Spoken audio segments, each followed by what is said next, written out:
How are you doing? How are you coping in all of this? I feel guilty saying I'm doing fine. Yesterday I got a list of the essential workers who've died, and it's just heartbreaking. It's so unnecessary. I mean, we're talking hundreds and hundreds.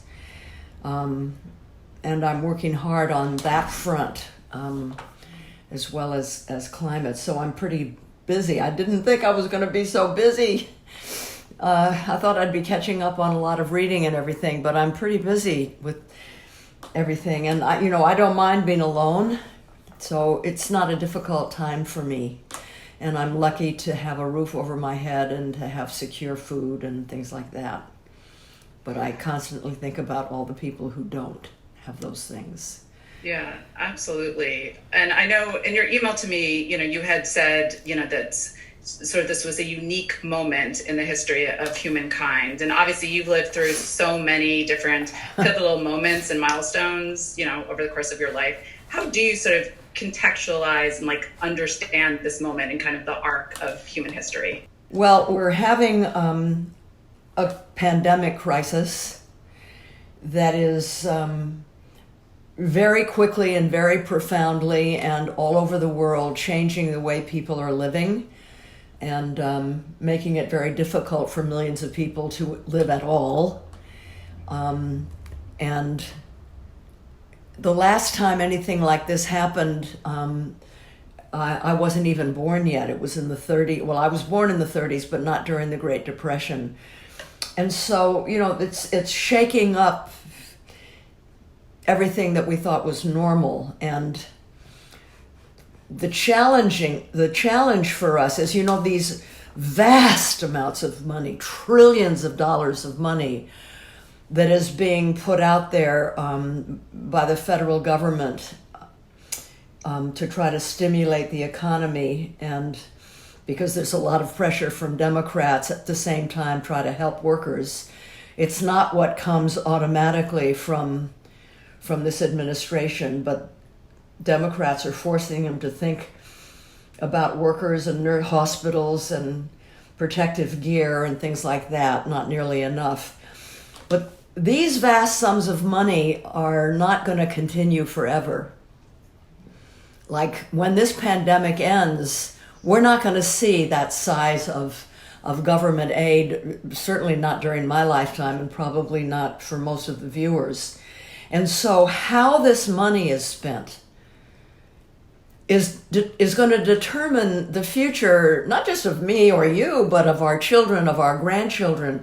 For example, if they continue to do what Trump is doing, which is to bail out the fossil fuel industry, spend hundreds of millions of dollars and billions of dollars to big corporations that don't need it, and but most particularly the fossil fuel industry, that locks us in to an unlivable future.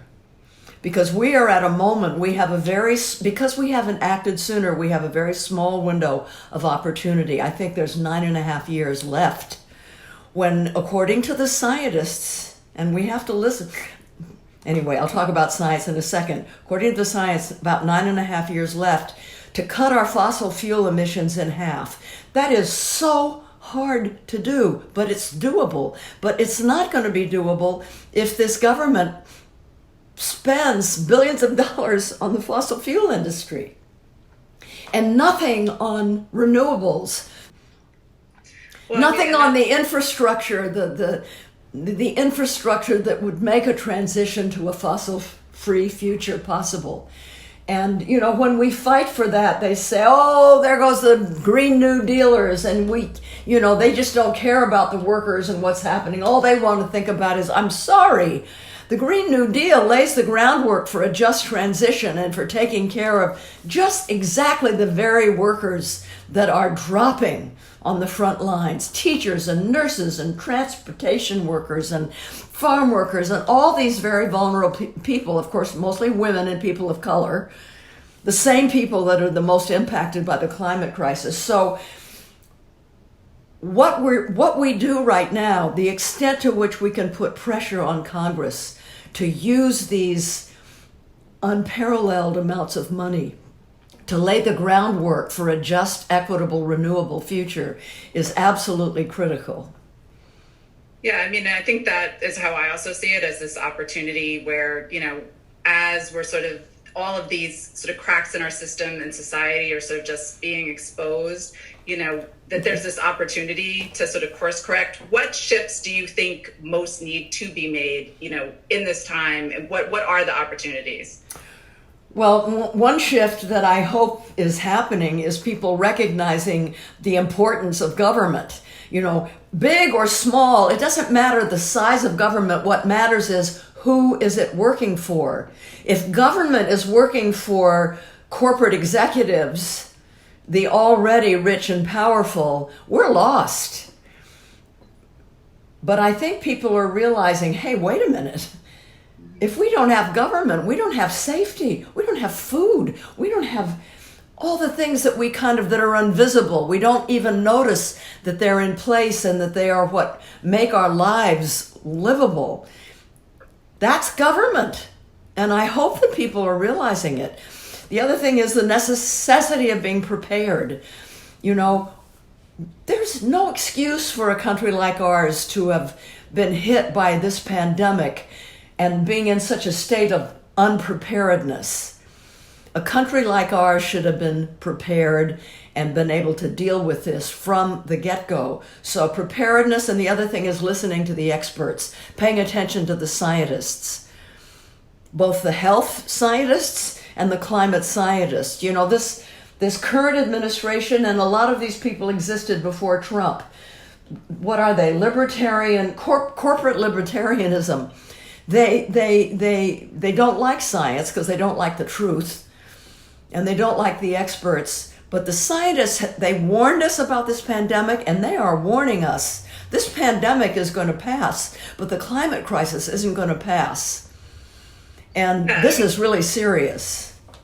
I mean, that was one of the things I was wondering. Are you concerned that the sort of urgent issue of climate change could get sidelined by everything that's happening with the pandemic? And how do you see, the pandemic as sort of interconnected with the issue of climate change? Well, one of the reasons, and this, again, I'm no expert, but I read the science, they're telling us the further the climate crisis is allowed to continue, the more there are going to be pandemics. Why? Well, one thing is there are pathogens in the ice sheets in the Arctic and Greenland that when those ice sheets melt, those pathogens are released, and humankind has never been exposed to them. We have zero resistance to them, and we don't even know what they are. This current COVID-19 crisis, why did that happen? Because of expanding population and poverty and deforestation.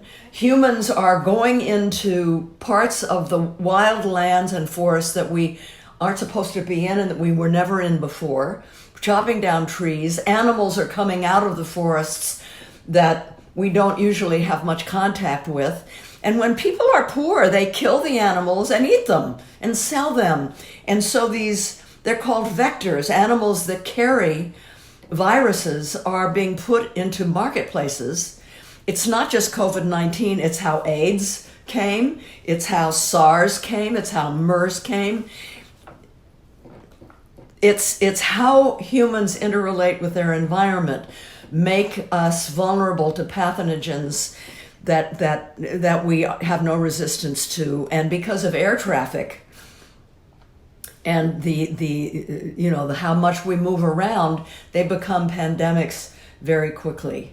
And so climate is very much related to COVID-19, but also, the climate crisis is felt the most acutely by people who are poor, people who are of color, in communities where oil rigs and fracking and petrochemical plants are placed. And these people suffer shorter lives. Well, they die sooner, they have asthma, they have respiratory illnesses, they have heart diseases, they have cancer. They're very, very vulnerable. So of course, they are the ones that are most vulnerable to pandemics. So there's this interconnection in terms of of human well-being. But there's another thing that I think is positive that's coming out of the pandemic. I don't think people, we talk about essential workers. You notice CEOs are never referred to as essential workers. I don't think that we really realized the importance of the checkout counter clerks and the people who put stuff in bags for us and who deliver things and nurses and the people who pick our food. And I think that there is a growing respect and understanding for the importance of these work. We're understanding why we're calling them essential workers. And I think that we are horrified to see that these so-called essential workers are treated as totally dispensable. So what we have to do is we have to turn the weekly applause for them into permanent health care, family sick leave, overtime pay, protective gear, a decent wage, all those things that they deserve. I think people are more willing to see that and fight for it. I feel like right now people can feel very overwhelmed and, with just everything that is coming at them and all the information that we're having and all the different ways it's affecting their lives. But what would you say, what can people do, especially at a time when, they are feeling maybe helpless in the wake of the pandemic and all the change that's happening? How can we seize this opportunity to be an agent of change towards creating the, more positive vision of the world that might be possible? Well, people's experience of the pandemic right now is so different. I mean, how I experience it compared to how a farm worker or a nurse or even a middle-class mother who's trying to keep her job and also homeschool young children, it's so different. But my experience is when I start flexing my activist muscles, I start to do something that is bigger than me, that is helping a bad situation. I tend to not be depressed anymore. I tend to feel empowered. So my advice is always do something to help. And the immediate thing is do something that's going to help these most vulnerable workers. Senator Elizabeth Warren has introduced a Stand with Essential Workers Bill of Rights. And one of the things that I'm going to be doing starting next week is to build up support for that. It's going to be attached to one of the bailout bills, the stimulus bills. And I think it's very important to try to get that protection included in the bailout. It's really critical, and we have to fight hard for it. And if that means shutting down the phones in Washington, D.C., if that means pestering your elected official by calling every day, find out who your elected officials are, your senator, your congressman or woman, and call them and ask them to support the Essential Workers Bill of Rights. Is one thing that you can do. And the other thing is to demand that the bailout money not go to fossil fuels, which is clearly an industry that is on its way out. I mean, come on. Who are we kidding? That's a yesterday industry. Get them to put money into solar panels and windmills and charging stations for electric cars and building more electric transportation and retrofitting houses. And there are so many jobs that are connected to the climate crisis and how we can be resilient in the face of what's coming and what's already here. These are all things that you can demand of your elected official. And I also think hopefully one of the paradigm shifts that's happening, and you and I have both been working for, sort of women's issues for, of course, many, many years. Do you think that women will sort of be at, the forefront of the global reset that's happening? And why do you think it's important that they are? Well, there's no question that women will be at the forefront. Women bear the brunt of the climate crisis, just as they are bearing the brunt of the pandemic.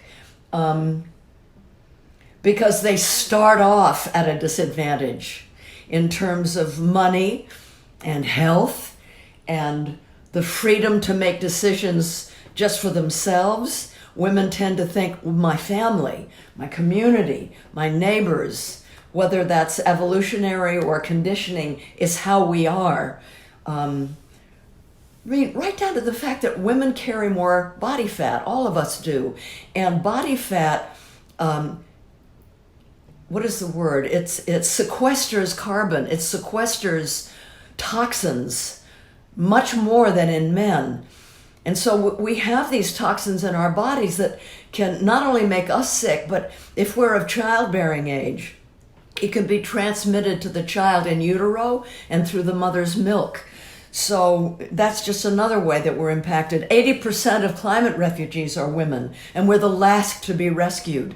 And in the global south, where women are responsible for feeding the family and getting the food and the firewood and planting and harvesting and fetching and all that, when there's an extreme weather event, it makes the woman's work that much harder in terms of how far she has to go to maybe, if she's lucky, find water and food and so forth. And so they're just impacted first and foremost, but they're also at the forefront of the solutions. Especially you can see it in the global south. Women rise up to refuse a coal company coming in to their community. Women rise up to demand their government ban plastic bags. Women, last Friday before this, I was with this young 17-year-old Ugandan girl, Vanessa, who is she's raising money to put solar panels and solar stoves in schools so they don't need to chop down all the wood and they'll have some heat in the schools. But that's just one example, but it tends to be women and girls who are coming up with the solutions. During the 4 months that I was in DC with Fire Drill Fridays, I definitely noticed that 2/3 of the people that came, and they came from all over the country to come to the rally and engage in civil disobedience and risk being arrested, 2/3 of them were women, especially older women. And as we sat in the holding tank, in the police holding tank, there was always more women. It was very interesting to me. And the men would usually sit quietly and the women would talk to each other and organize and plan and, and I like to quote Gloria here. It's not that women are morally better than men. We just don't have our masculinity to prove. To me, change also starts with really imagining what's possible. What is your sort of most aspirational, vision of the world that could be created if we really put our minds to course correcting right now? Oh, yes. I think if we could get Biden, if Biden gets elected and every single ounce of all of our energies has to go to getting him elected, I don't care if you like him.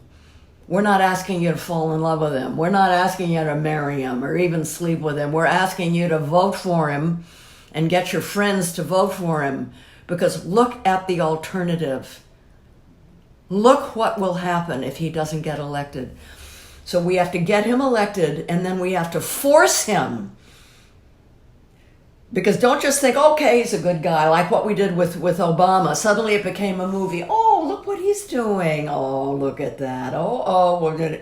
No, this is not a movie. This is our lives. This is our future. So when he's elected, because pray God he will be elected, we have to force him to pass a Green New Deal, because when that happens, the communities that are the most hurt by economic inequities and the climate crisis and racism and pollution will be the first to be lifted up and helped, because it will create collective bargaining rights, organizing rights for workers. It will create decent wages, family supporting wages for people. It will pay attention to farmers and rural communities as well as cities and suburbs.